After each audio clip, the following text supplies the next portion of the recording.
Saya nak kongsi pengalaman saya guna Wi-Fi dekat rumah. Wi-Fi daripada SIM card masuk ke dalam modem 4G, 5G. Plan apa saya guna, modem apa saya guna, antena apa saya guna, saya akan kongsikan dalam video ni. Saya dah buat pada video yang lepas. Tapi yang sekarang ni, memandangkan dah dekat setahun saya guna, saya nak bagi feedback saya.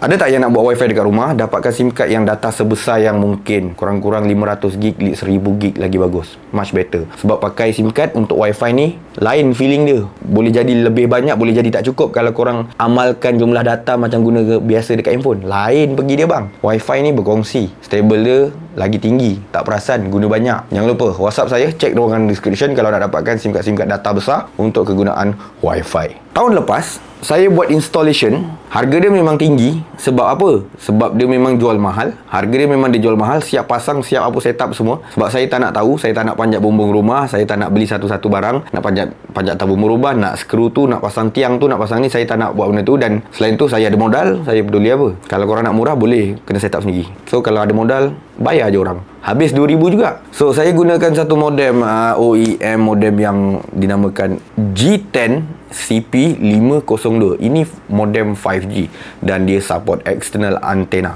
Dia ada 4G, dia ada 5G. Dan saya memandangkan tempat rumah saya tinggal ni sekarang ada 4G. Stable lah. Tapi 5G pula tak sampai. Dah jauh, lebih kurang 3.4 km. Jadi saya tambahkan antena yang dipanggil hyperbolic antena. Bukan parabolik Itu yang lama-lama, ini barunya hyperbolic antena. Dan saya dapat catch 5G yang dah jauh sebanyak 3.4 km tu. So sekarang rumah saya ada internet yang menggunakan connection 5G. SIM card yang saya guna ada dua, iaitu SIM card Yes Flexi dan lagi satu SIM card One SOX B50 yang 1000GB ada kontrak Dia kalau tak ada kontrak 400GB je. Kalau ada kontrak 2 tahun dia dapat 1000GB. Saya guna dua-dua tu. Okey, daripada segi kualiti 5G bro, 5G speed dia memang laju. Ping dia lebih rendah daripada 4G. Tapi masalah tu macam mana? Daripada segi congest, pengguna terlalu ramai, penggunaan trafik pengguna terlalu tinggi, ada. Biasanya malam lah, macam malam gini memang ramai lah guna. Sebab tu speed kadang-kadang drop. Daripada selalu dapat 700 Mbps, 600 Mbps, tapi saya dapat 150, 200 Mbps. Tu dah congest lah. Tapi kalau pagi, orang pergi kerja, so saya dapat internet yang agak laju lah. Daripada segi upload speed, saya tak dapat upload speed yang tinggi. Nak capai 50 Mbps tu susah jumpa lah. Kurang-kurang dalam 20 hingga 30. Kalau time congest tu lebih kurang 10 Mbps je upload speed. Upload speed ni diguna untuk, penting jugalah untuk saya upload video-video dekat TikTok, dekat YouTube ni. Tapi still boleh guna, still tak ada masalah lah. Saya dah cuba macam-macam, tukar band, pusing antena tu, nak dapat upload yang tinggi susah sangat. Memang tempat saya tinggal ni kualiti internet dia tak sehebat macam tu lah yang saya sangkakan. Boleh dapat upload speed yang tinggi, tapi tak apa, dah boleh guna juga. Daripada segi line tak ada tiba-tiba. Okey, ada masalah tu, especially dekat 5G, tapi benda tu tak obvious. Dia bukan, belum tentu setiap hari tak ada line, belum tentu seminggu sekali tak ada line. Tapi yang saya jumpa dia adalah waktu-waktu.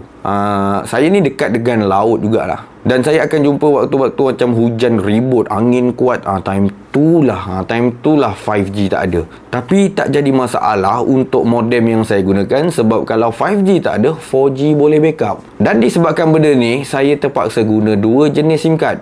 Komitmen dua SIM card ni cumalah 108 saja, tak termasuk SSD lah. So saya pakai apa? Yes Flexi RM58 dan saya guna SOX B50 1000GB. Untuk Yes Flexi ni, tak nak cerita lebih, 5G dia memang unlimited. Kalau korang connect dekat connection 5G, korang nak pakai 500GB, 1000GB, 2000GB, boleh, tak ada masalah. Totally unlimited. Tapi masalah besarnya pada 4G. 4G dia cuma 100GB. Dan dekat tempat saya ni, 4G Yes memang teruk gila.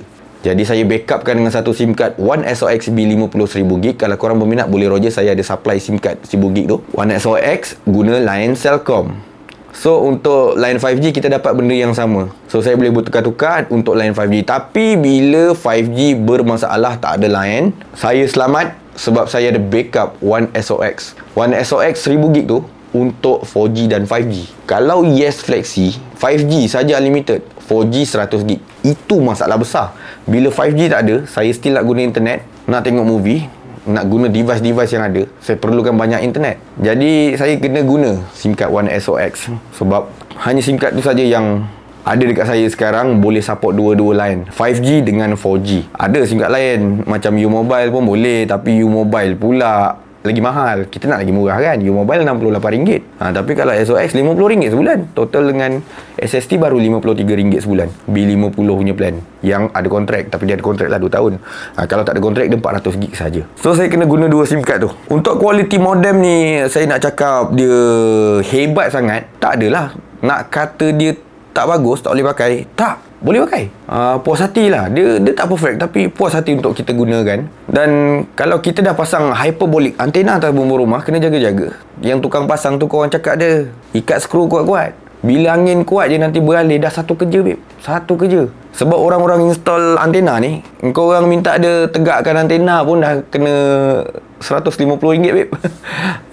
Kurang-kurang 100. Nampak kerja macam senang tau. Sebenarnya tak susah sangat. Nanti dia kena betulkan, ikut map saja. Orang pencawang dekat sini, okey, dia kena hala kat situ betul-betul, tengok speed, okey, tengok signal bagus ke tak, okey, dah ketatkan skru. Jadi kalau korang pakai parabolik, hyperbolik, tolonglah cakap dekat installer tu, bang, kau ikat skru kuat-kuat. Kalau boleh kau gam gajah terus kat situ. Kau pakai gam 3 second terus, bagi melekat, likat terus dekat situ, tak bergerak. Pastikanlah. Sebab benda tu kalau akan datang beralih ke disebabkan angin, modal banyak nak guna. Tapi kalau korang pandai panjat, korang tak gayat naik atas bumbung, boleh set up sendiri, tak ada hal. Free je modal tenaga. Okey, setup yang saya buat ni sebenarnya harga dalam lebih kurang 2,000 juga sebenarnya. Retail dia letak 2,000 lebih lah, 2,300 gitu. Tapi tak ada masalah, sebab waktu tu untuk saya langgan benda tu, untuk saya bayar, tak ada masalah untuk saya. Sebab modal ada, duitnya ada. So apa masalahnya? Sebab tu kalau orang cakap macam mahal pun, saya tak ada masalah. Sebab saya nak senang. Yang mana boleh senangkan kita, kita buat. Duit ada, jalan. So saya duduk, saya bayar, tunggu dia pasang, siap, dah boleh pakai terus. Saya tak perlu nak sibuk-sibuk nak setup, nak pasang tu. Jadi apa-apa pun, kalau korang rasa nak costing yang rendah, untuk bulanan saya lebih recommend untuk pakai SIM card masuk ke modem Wi-Fi 4G, 5G. Itu untuk komitmen rendah bulanan. Tapi kalau untuk komitmen first time nak installation, tak nak duit banyak, memang korang kena pasang fiber lah paling senang, ataupun ambil package Wi-Fi home dekat telco yang kena kontrak. Tapi kalau korang ada modal, memang sedap macam ni, bayar je.